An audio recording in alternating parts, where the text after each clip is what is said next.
સુપ્રસિદ્ધ તીર્થધામ ધ્રબુડીનો રસ્તો બિસ્માર હાલતમાં છે। સરકાર અને તંત્ર સત્વરે ડામર રોડ બનાવે તેવી માંગ ઉઠી છે। દેશ વિદેશથી હજારો યાત્રિકો પિતૃ તર્પણ માટે આવતા હોય છે।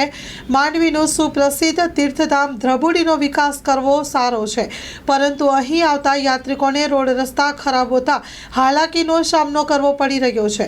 છેલ્લા ઘણા સમયથી માંગ ઉઠી છે કે આ રોડ રસ્તાનું કામ જલ્દીથી થાય। સરકાર અને તંત્ર આ તરફ ધ્યાન આપતું નથી। ચૂંટણીઓ આવે છે ત્યારે વાયદાઓ આપતા હોય છે, પરંતુ પછી એ વાયદાઓને અભેરાઈએ મૂકી દેવામાં આવે છે કે આંખ આડાકાન કરી દેવામાં આવે છે, ત્યારે સત્વરે લોકોની માંગ પ્રમાણે કાર્ય થતું નથી। આ તરફ કોઈ ધ્યાન અપાયું નથી। ધ્રબુડી તીર્થધામમાં હાલ દરરોજ હજારો યાત્રિકો દર્શન માટે આવતા હોય છે। રોડ રસ્તાની ખરાબ અતિ હાલત ગંભીર છે, ત્યારે હાલાકીનો સામનો વાહન ચાલકો કરી રહ્યા છે। પ્રવાસીઓને એવી માંગ છે કે આ રોડ રસ્તાનું કામ સત્વરે પૂર્ણ થાય અને સત્વરે નવું કામ શરૂ થાય। સરકાર અને તંત્ર દ્વારા કામ શરૂ કરવાની માંગ ઉઠી છે। માંડવીના ધારાસભ્ય હાલ માંડવી અને મુન્દ્રા પંથકમાં સારી કામગીરી કરી રહ્યા છે। સૌને તેનો ભરોસો છે કે એકાદ બે મહિનામાં આ રોડનું કામ તેઓ શરૂ કરાવશે અને તેમના ચાહક વર્ગ ઈચ્છી રહ્યા છે કે તે કામ પૂર્ણ પણ થશે। Story report by Paresh Joshi, Mandvi. હું પ્રભાસી જાડેજા, ગામ કાનાગરા।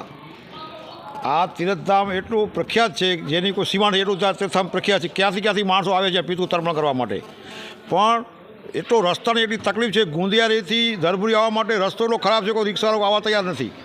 મસ્કાથી આવવું હોય રાવળપીર બાજુથી તો પણ કોઈ આવવા તૈયાર નથી કોઈ રસ્તામાં। અને આ તીર્થ એટલું ફેમસ છે, ઘણા માણસો આવે છે, દરેકની બધી વાતે બધા એમ કહે છે ખૂબ આનંદ મંગળ આવે છે, બહુ સુવિધા સારી છે, બધું સારું છે, પણ રસ્તાની બહુ તકલીફ છે બધાને। એટલે રસ્તામાં વહેલી તકે થાય એ પબ્લિકની ઈચ્છા છે રસ્તાની। અરે આ રસ્તા જો બની જાય ખૂબ વિકાસ, આ જગ્યાનો વિકાસ થયો જ છે, જગ્યાનો વિકાસ છે જ, પણ મેન જો તકલીફ છે પબ્લિકની તો રસ્તાની તકલીફ છે, રોડની તકલીફ છે। બાકી જગ્યાનો વિકાસ તો માણસો ક્યાંથી પિતૃ તર્પણ કરવા માણસો ક્યાંથી આવે છે।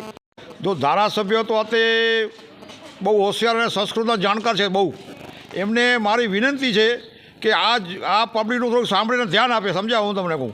અને ખૂબ લોકલાડના ધારાસભ્ય છે માંડવી મુન્દ્રાના, તો એમને કેમ આ કરતા નથી એ કંઈ સમજ નથી પડી, સમજાવું હું તમને કહું, સમજ્યા? એટલે મારું નામ સાજણભાઈ રબારી, અમે ગાંધીધામથી આવી છીએ। તો અમે અહીંયા પિતૃ તર્પણ માટે આવ્યા હતા, પણ તીર્થ બહુ સારું છે, અમને ઘણી વખત અમે આવી ચૂક્યા છીએ, પણ રસ્તો જે છે અહીંયાથી આપણે આ ગામ જે છે ગુંદિયારીથી કરીને અહીંયા આપણે જે ધ્રબુડી સુધીનો એ એકદમ ખરાબ હાલતમાં છે। મતલબ રોડ છે જ નહીં, એકદમ તૂટી ગયો છે, તો બહુ મોટા ખાડા પડી ગયા છે। તો સરકારે આને કંઈક તંત્રએ આને રિપેરિંગ કરવા માટે અમે એમને જરા કહીએ છીએ કે જરા જો થઈ જાય તો આ તીર્થનો વિકાસ તો છે જ, પણ વધારે વિકાસ થઈ શકે એમ છે।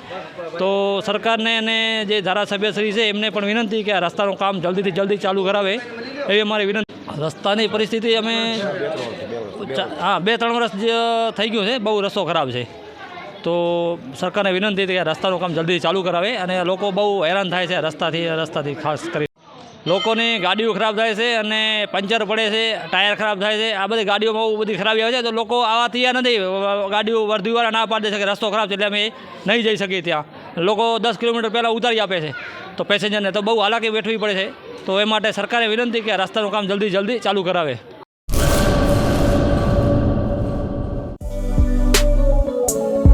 શ્રી અનંત ગૃહ ઉદ્યોગ રાજુભાઈ શાહ અને અર્ચનાબેન ચાવડા દ્વારા ગૃહ ઉદ્યોગનું સંચાલન હવે અમદાવાદમાં। કચ્છ ભુજની પ્રખ્યાત હેન્ડમેડ ખાખરા અને રોટલાના પ્રખ્યાત ગૃહ ઉદ્યોગની વસ્તુનું વેચાણ હવે અમદાવાદમાં। તો અમારું સરનામું નોંધી લેશો: વસ્તારપુર તળાવ પાસે, અમદાવાદ, શ્રી અનંત ગૃહ ઉદ્યોગ। Mobile number 9825225038। શ્રી અનંત ગૃહ ઉદ્યોગ હવે અમદાવાદ।